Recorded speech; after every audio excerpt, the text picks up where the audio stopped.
Está no ar o Disrupt Podcast, com Alexandre Barbosa, Alfredo Copete convidados. Informações acessíveis sobre inovação, tecnologia e direito em um formato dinâmico e simples. O Disrupt Podcast está no ar.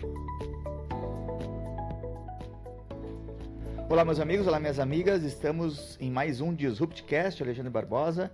Hoje conversaremos com a Nissara Toscan, vai falar para a gente acerca da Justiça 4.0. Boa tarde, Nissara. Boa tarde, professor Alexandre, professor Alfredo. Uma alegria estar com vocês nessa tarde. Obrigada pelo convite, muito feliz por estar aqui com vocês. Tudo bem, Nissara? Quanto tempo que não te vejo, minha amiga? Pois é, muito tempo, professor. Conta pra gente aí, minha querida. Que a gente estaria junto hoje.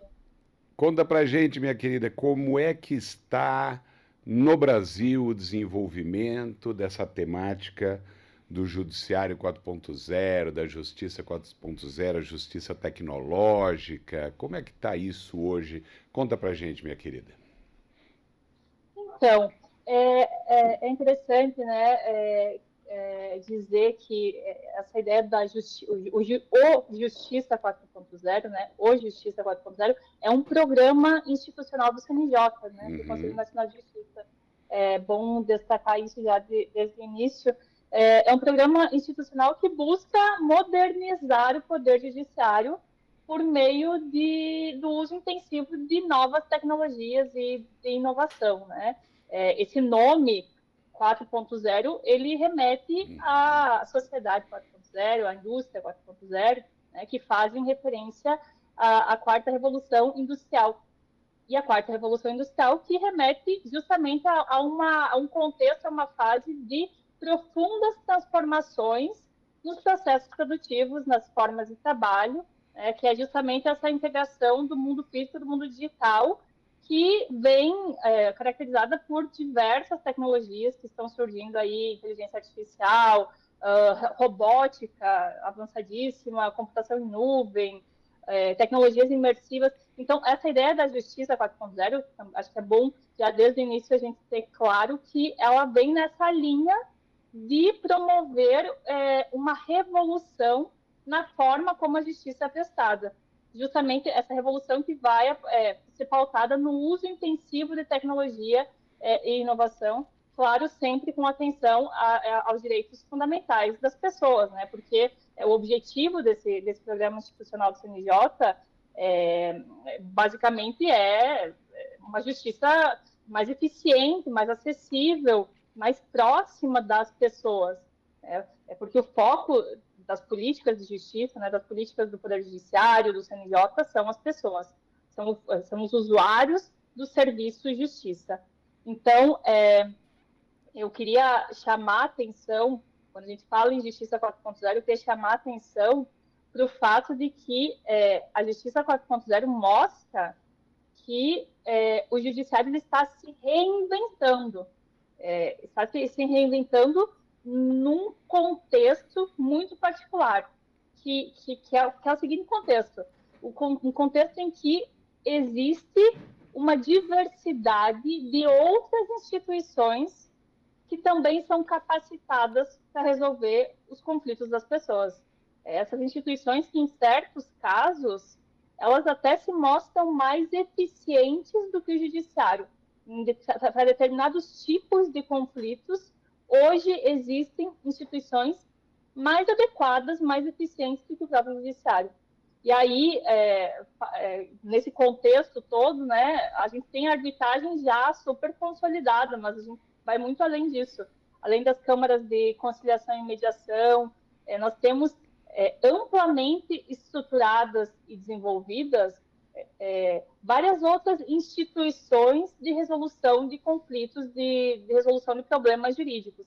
Nós temos os tribunais administrativos, temos agências reguladoras, as serventias extrajudiciais, a própria advocacia pública e privada é uma instituição que se responsabiliza por resolver conflitos, por resolver problemas jurídicos.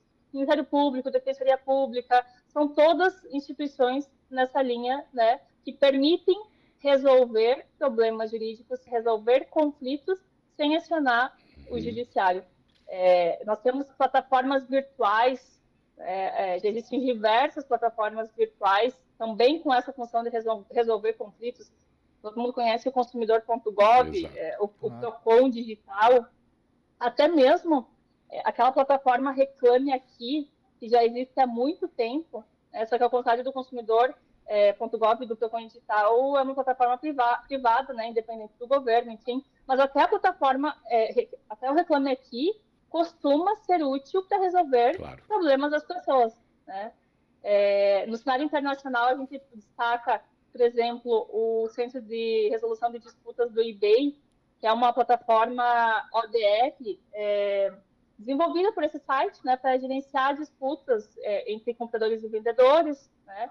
Isso sem falar em estruturas até mais arrojadas que atualmente já existem. A gente tem hoje cortes descentralizadas na blockchain, que não tem nada a ver com o modelo tradicional, não tem nada a ver com o processo judicial. São estruturas que não são controladas pelo Estado, nem por ninguém especificamente, não são reguladas por leis, elas são reguladas por smart contracts, e que também vem despontando com a proposta de resolver problemas, de resolver conflitos, né, problemas jurídicos, inclusive. Mas, enfim, por que eu estou falando tudo isso, né? Já começo com todas essas informações, porque todas essas portas, a gente pode falar assim, a gente fala assim, todas essas portas que hoje existem para que as pessoas resolvam seus conflitos, que as pessoas busquem para resolver seus conflitos, a gente está hoje diante de uma justiça não só 4.0. Nós estamos falando aqui, Sara, sobre esse impacto da Justiça 4.0.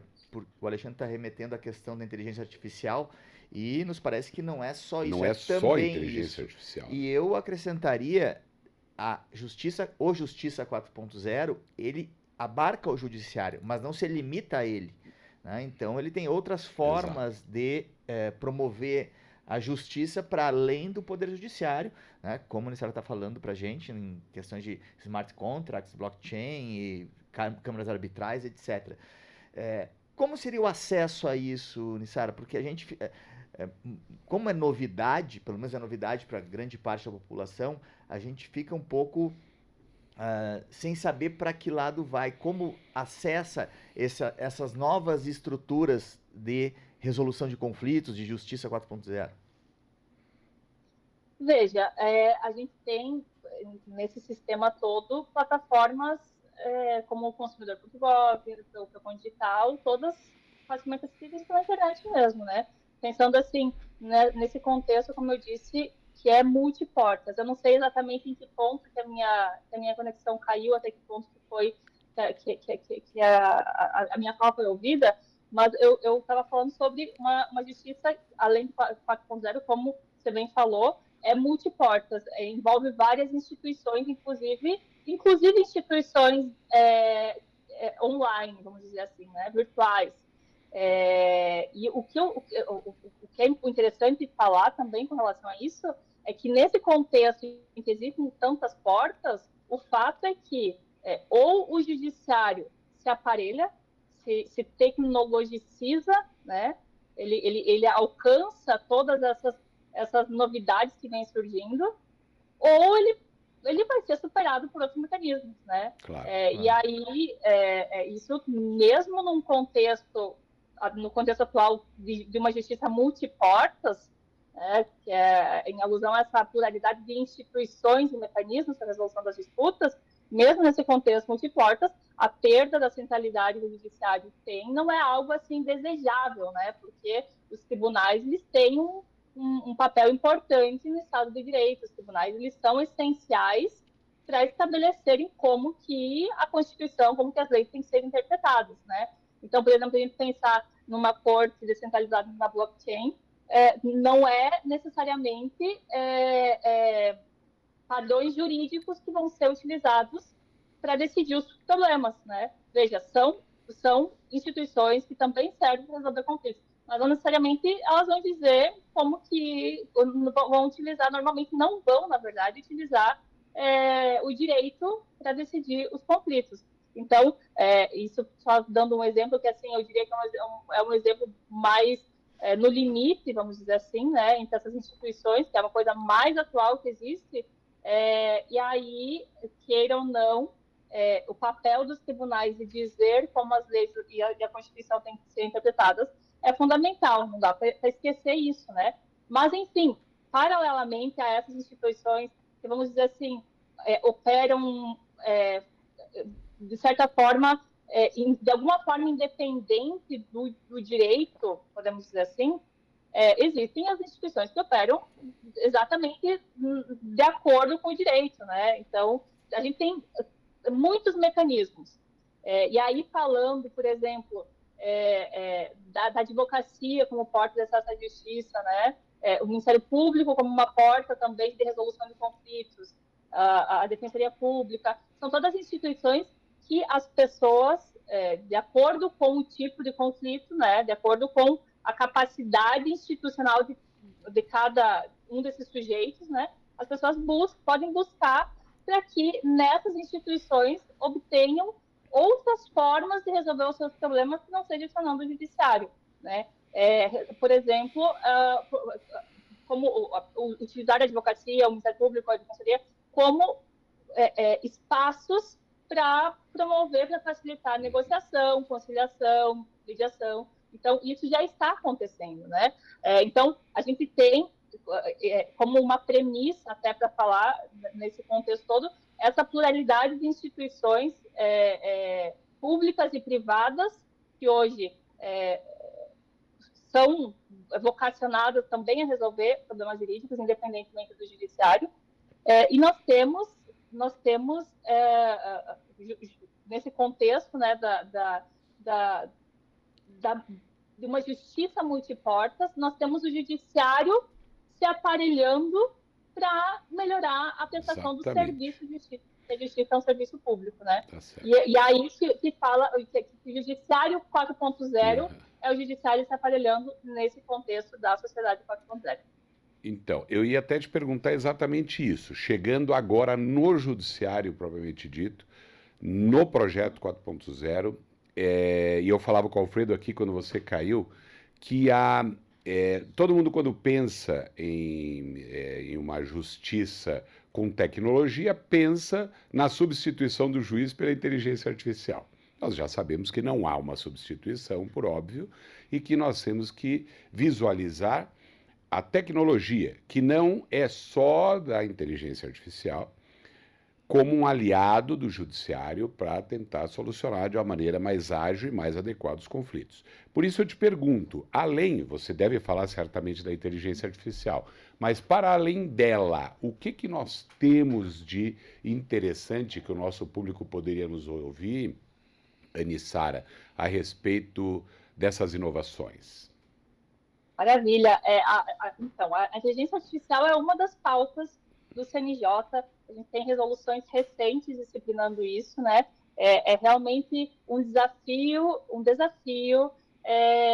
por de vários ângulos, levar a inteligência artificial para o processo judicial, né?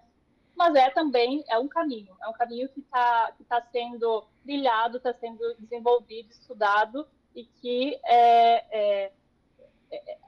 a inteligência artificial cada vez mais vai ser incorporada, inclusive nos processos decisórios, que são assim, a ponta mais sensível disso tudo, né? A incorporação da inteligência artificial no processo decisório é o que mais pega, vamos dizer assim, quando a gente fala em trazer a inteligência artificial para o processo. Mas é também um caminho sem volta. Ao lado disso, que é um projeto do CNJ, uma pauta que está sendo desenvolvida, nós temos, por exemplo, o juízo 100% digital, né, que já é conhecido de todo mundo. O juízo 100% digital é um projeto que permite que os processos judiciais tramitem em um ambiente integralmente virtual, né, desde o protocolo até a extinção do processo inteiramente virtual. Isso sempre buscando, né, facilitar o acesso à justiça, porque ainda que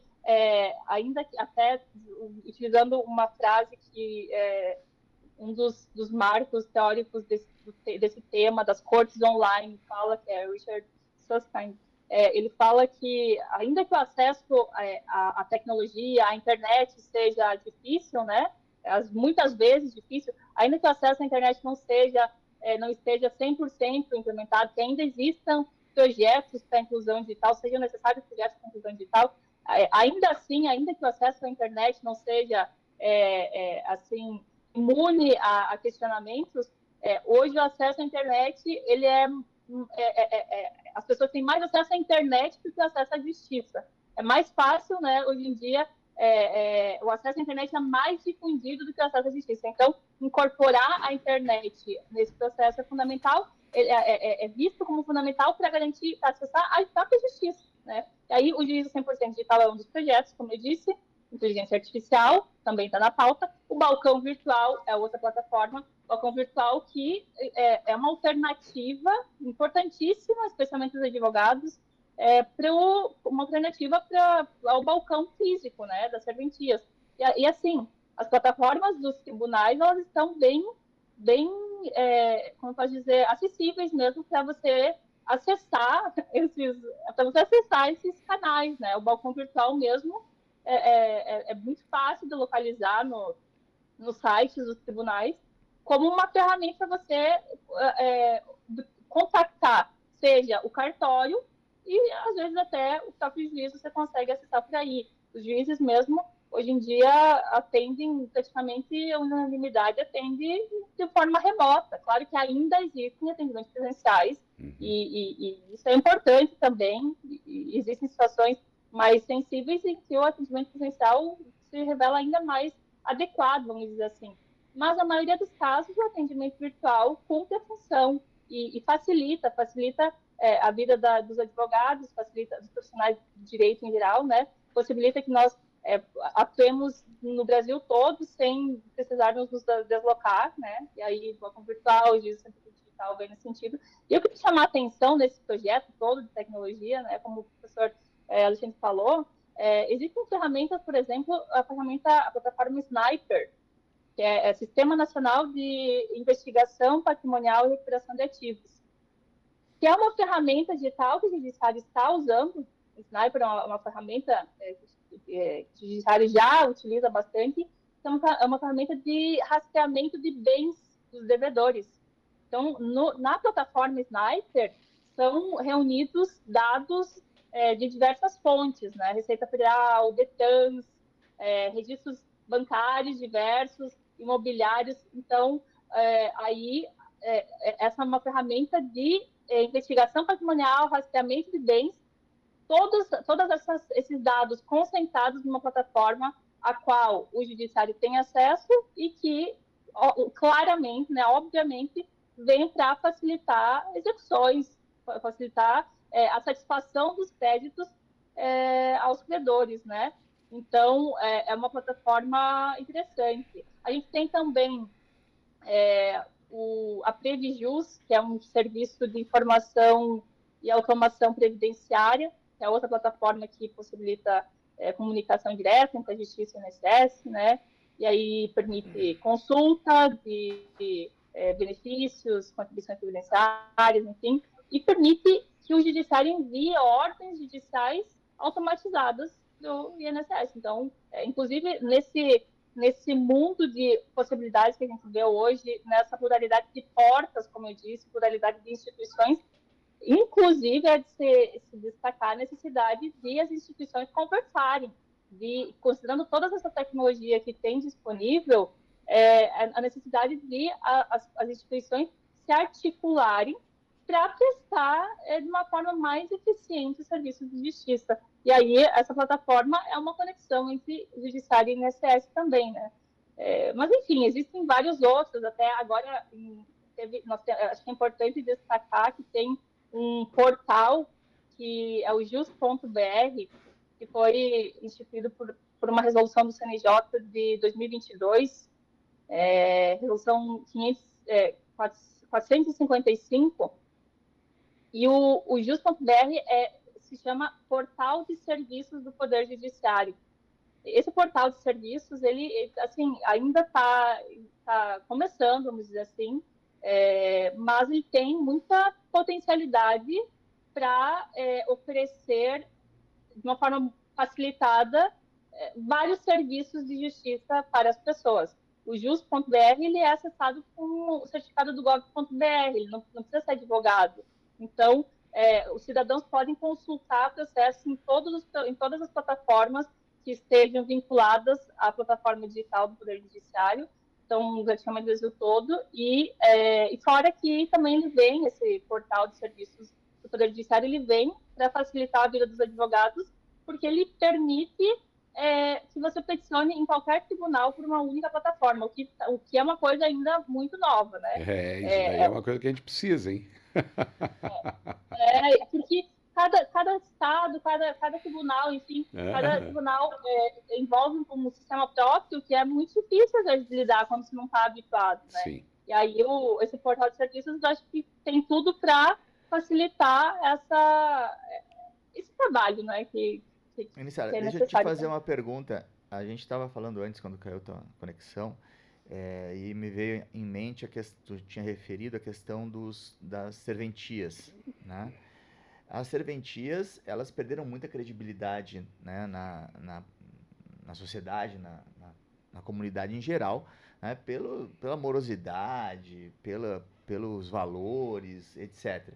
E, gradativamente, a gente viu que a tecnologia, em alguma medida, superou, né, as questões, né, de serventias, né, pelo blockchain, etc. Mas a gente viu elas se renovarem também, né? E também com o auxílio do direito, né? As questões, as resoluções extrajudiciais via cartório, né? De solução de matrimônio, essas coisas. E isso trouxe uma reorganização, até seu ponto de vista reputacional, né? Das serventias. Elas estão servindo para mais do que aquilo que a gente esperava, que a gente via antigamente. Você acha que com a Justiça 4.0 o judiciário consegue resgatar um pouco da credibilidade que tinha? Ou você acha que isso vai servir muito mais para operacionalização interna do próprio Poder Judiciário e em alguma medida, né, mas dos advogados? Veja, até só fazendo um comentário em relação às serventias extrajudiciais, realmente, assim, elas vêm ocupando um espaço bem importante e nessa questão de desjudicialização, né? Hoje, inclusive, se fala em desjudicializar a execução, em atribuir para serventias extrajudiciais atividades de execução a partir vinculadas, às vezes, aos processos, né? Mas, enfim, o fato é que todas essas iniciativas, elas vêm para tentar melhorar o serviço de justiça em um judiciário que, sabidamente, está sobrecarregado, né? O nosso país é um país que, ao mesmo tempo em que estimula o acesso à justiça, em que nós temos facilitado por diversas formas o acesso ao judiciário especificamente, né? Porque o acesso à justiça tradicionalmente se identifica com o judiciário, embora nesse contexto de transformação que a gente está vivendo, essas possibilidades se abrem, né? Elas se abrem. Mas nós temos um judiciário sobrecarregado há muito tempo, que não consegue dar conta da demanda. Nós temos uma quantidade de processos pendentes absurda e uma estrutura que não está dando conta. Isso é um fato, isso é uma realidade. E esses projetos institucionais do CNJ, eles vêm para melhorar essa estrutura, né? De certa forma, isso busca resgatar, especialmente, a satisfação dos usuários desse serviço que é a justiça. Até porque essa ideia de que, o foco da justiça é o usuário, embora possa parecer hoje uma coisa óbvia até, né? Historicamente, nem sempre foi assim, né? Historicamente, o processo judicial seria muito para mostrar o poder do Estado em dizer o direito. Então, hoje, esse foco, que é uma construção relativamente recente, esse foco no usuário do serviço de justiça, ele traz muitas transformações na abordagem, né, na abordagem institucional, para levar ao jurisdicionado, que é o foco, como eu disse, do serviço, a melhor prestação jurisdicional possível. E todas essas... A gente fala aqui em tecnologias, né, mas existem diversos projetos do CNJ que estão focados nisso, né?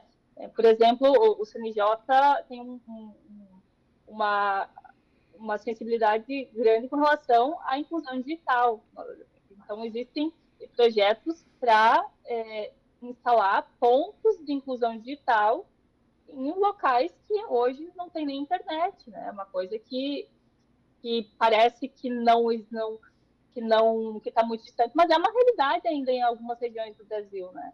Então, se a gente falar em justiça, isso é também importante se dizer, se a gente falar em justiça 4.0, a gente tem que falar em inclusão digital, se a gente falar nessas novas ferramentas todas que eu mencionei, a gente tem que falar em inclusão digital. Isso também é pauta do CNJ, né? É um dos projetos. Enfim, e assim, ao lado disso tudo, e agora até falar um pouco de experiência pessoal, né? Eu estou aqui, estou fazendo pós-doutorado aqui na Universidade Federal da Bahia, e eu estou pesquisando sobre os núcleos de justiça 4.0. Núcleos de Justiça 4.0 é um dos programas do CNJ envolvidos na Justiça 4.0, né? E os Núcleos de Justiça 4.0 são mais uma iniciativa que promete revolucionar o judiciário brasileiro. E, assim, os núcleos...